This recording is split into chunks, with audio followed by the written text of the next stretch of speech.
ஏற்கனவே கிருஷ்ணமூர்த்தி சொன்ன மாதிரி இளங்கோ பன்முக தன்மை கொண்டவர். பாடுவாரு, ஆடுவாரு, நடிப்பாரு, எழுதுவாரு. கையெழுத்தும் நல்லா இருக்கும், கையெழுத்தும் நல்லா இருக்கும், எழுதுவாரு. நடிகனும் கூட. ஆள் பார்த்தாவே தெரியும், இன்னும் வயசாகாத மாதிரி மேக்கப் போடவே இருக்காங்க. ஆமா தோழே, அவர் உதாரணத்துக்கு சொல்லணும்னா இளங்கோ, காக்கராஜா, சிவஞானம், இந்த 4 பேர் இருந்தா ஒரு 1.5-2 மணி நேரம் நிகழ்ச்சி எந்த தலைப்பாக இருந்தாலும் எந்த தலைப்பாக இருந்தாலும் அந்த தலைப்பின் மீது ஒரு 1.5 மணி நேர நிகழ்ச்சியை வழங்கக்கூடிய கலை இலக்கிய அமைப்போடு அவங்க வித்தகர்கள் பயிற்சியும் சகிப்பும் தன்மையும் ரெண்டும் கலந்தனர். அதான் முக்கியம். இவ்வளவு பெரிய ஆளுமை, அந்த சகிப்பும் தன்மை, பயிற்சி எல்லாம் இருப்பவர் விடைபெறுவதுதான் கஷ்டம். எல்லாரும் ஓய்வு பெற்று போனாலும் கூட இப்படி ஒரு நபர் ஓய்வு பெறுகிற போது வருத்தம் என்பது அதுதான். காலத்தில் கட்டாயம் போய்தான் ஆகணும். இது அவரை பற்றியது. ஆனால் கிருஷ்ணமூர்த்தி சொல்லும் போது என்னன்னா, நல்லபடியா வாழணும், சந்தோஷமா வாழணும் சொன்னாங்க. நாளைக்கு தான் தெரியும் அவங்க. ஏன்னா நான் பிப்ரவரி மாதம் ரிட்டையர் ஆனேன், நாளைக்கு தான் தெரியும். எல்லாமே முடங்கி போயிடும். இன்றைய வரை அவர் ஓட்டிய பஸ் நாளைக்கு வர முடியாது. ரைட் ராயலா இங்க எந்த சார்ஜையும் கையெழுத்து போட முடியாது. எல்லாமே முடங்கி சுருங்கி போயிடும். அது ஓய்வு பெற்று இருந்தால் போறவங்களுக்கு தெரியும். ஓய்வு பெறுவதற்கு என்னன்னா, கிட்ட நெருங்க எப்படா போகணும்னு தெரியும், போகணும்னு இருக்கும். ஆனா என்னன்னா அது ரொம்ப கஷ்டமான ஒரு சூழல். பழக அது வரும்னு சொல்றாங்க. எனக்கே அதான் சொல்லிக்கிறேன். உண்மை அதுதான். காசு வராது, சம்பளம் வராது, பென்ஷன் தான். இஷ்டத்துக்கு செலவழிக்க முடியாது. சுருக்கி எல்லாவற்றையும் நிதானமா கையாள வேண்டிய ஒரு சூழல் உருவாகும். கூடுதலாக ஏதாவது அவர் ஒரு நிர்ணயித்து ஒரு செயலை செய்யலாம், நமக்கு ஃப்ரீயா இல்லாம நினைச்சேன். பிப்ரவரி ஒரு 2 மாசம் ஆயிடுச்சுன்னா கூட ஏதாவது வர வேண்டியதெல்லாம் வந்துடும். கொஞ்சம் ஃப்ரீயாகி செட்டில் ஆகி ஏதாவது ஒரு நிம்மதியான ஒரு நிலை வரும் அப்படின்னு பார்த்தா, இந்த அரசும் இந்த நிர்வாகம் செய்கிற அந்த கேள்வி கூத்து கேவலமானது, மகா கேவலமானது. ஓய்வு பெற்று 3 மாசம் 4 மாசம் ஆகி 6 மாசம் 24 மாசமா மாறுற வரைக்கும் இந்த அரசு நிர்வாகமும் வாய் மூடி மவுனியாக கிடக்கிறது. இதுக்கு என்ன அர்த்தம்? பஸ் ஊர்ல கொடி காட்டுற வெட்கமையில ஓய்வு பெற்று சாத போவர்களுடைய காசுல இந்த நிர்வாகத்தை இயக்கி கொண்டிருக்கிற இந்த அரசு என்ன மாதிரி எனக்கு மட்டுமல்ல, ஒரே ஒரு விஷயம் சொல்கிறேன். இந்த அரசு இந்த நிர்வாகத்தை நம்பி, இந்த அமைச்சரை நம்பி மோசம் போகிறது. ஒரு விஷயம் தெரியுங்களா, நம்மள மாதிரி ஆட்கள் தான் மொத்தமா சங்கத்தினுடைய கட்டுப்பாட்டுக்குள் இருந்து வாங்கணும்னு நினைக்கிறோம். ஆனா பல பேரு நீதிமன்றத்தின் மூலமாக சில்லறையா வாங்கி இருக்கிறான்.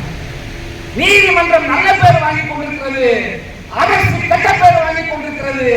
அந்த கெட்ட பேருக்கு வாங்கக்கூடிய வேலையை அமைச்சர் செய்கிறார். அமைச்சர் மேல சந்தேகம் வருது. அரசும் அந்த திமுக தலைமையும் ஒரு செயலை, அதாவது உளவுத்துறையை அமைத்திருக்கிறார்களாம். அது கூடவே சபரீசனுடைய அந்த குழு ஆய்வு செய்யலாம். ஒவ்வொரு இடமா போய் இந்த ஆட்சியினுடைய பேருக்கு ஏதாவது கெடுதல் ஏற்படுகிறதா என்பதை ஆய்வு செய்வதற்கு 2 குழு போதும். தயவு செய்து இந்த அரசையும் திமுக தலைமையும் நான் கேட்டுக்கொள்வது என்னவென்று சொன்னால், இந்த ஆய்வை அமைச்சரை நோக்கி செலுத்துங்கள். அமைச்சர் அடுத்து இந்த ஆட்சி வரக்கூடாது என்கிற எண்ணத்தில் செயல்படுகிறாரா என்னன்னு தெரியல. பேசுறது ஒன்னா இருக்கு, வந்துட்டே இருக்குங்க, ஆகிட்டே இருங்க, பணம் வந்துட்டே இருக்குங்க. ஏமாற்றிக் கொண்டிருக்கிற இந்த அமைச்சர் அரசுக்கு கெடுதலை ஏற்படுத்துகிறார்.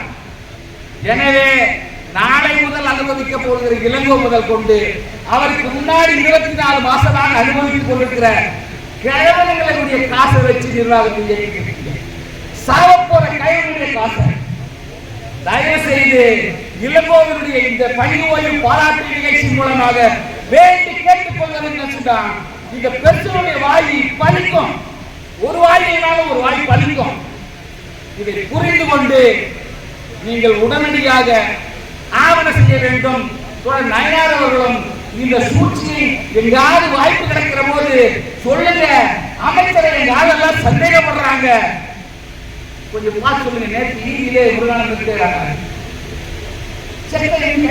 அதே நிறுவனம் ஈவி அங்கிருந்து வந்து இவ்வாறு நம்ம நிகழ்ச்சி நடக்கக்கூடிய இடத்துல எடுத்து வந்து சிக்க கொடுக்குறாங்க.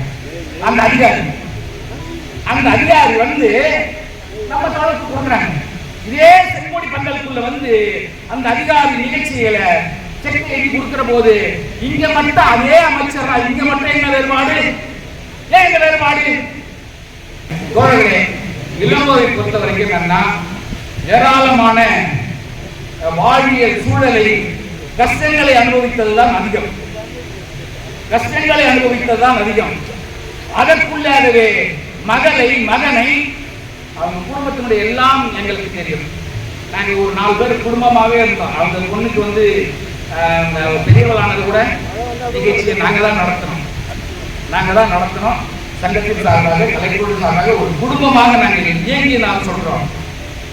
அவர் வந்து சகிப்புத்தன்மையான ஆளு. எல்லா விதத்தையும் வாங்கி கோபப்படவே மாட்டார். இன்னொரு முக்கியமான விஷயம் என்னன்னு சொன்னா ஒத்த வயசுக்காரங்க. நான் பிப்ரவரி, அவர் ஜூன், ஒத்த வயசு தான்.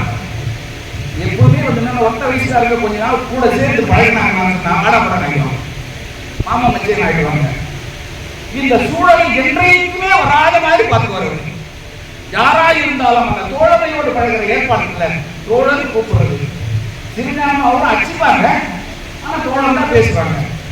ஒரே ஒரு வார்த்தை அவங்க சொல்றது 10 பாத்திரம் தேய்க்கிறாங்க சொல்லணும். அவர் 10 பாத்திரம் 11 பாத்திரம் சொல்லிட்டு இளங்கோ அவரை அடிச்சுப்பாங்க. ஆனாலும் கூட அந்த தோழமை மாறாமல் அந்த இலக்கிய பணியிலும் கலை இலக்கிய பணியிலும் கஷ்டமான பணி. அது அரசியல் நோக்கோடு படுகிற துயரத்தை, தொழிலாளி படுகிற துயரத்தை சொல்றது, கலை நயத்தோடு சொல்றது. அது வந்து என்னன்னா எல்லாருக்கும் கிடைச்சிடாது.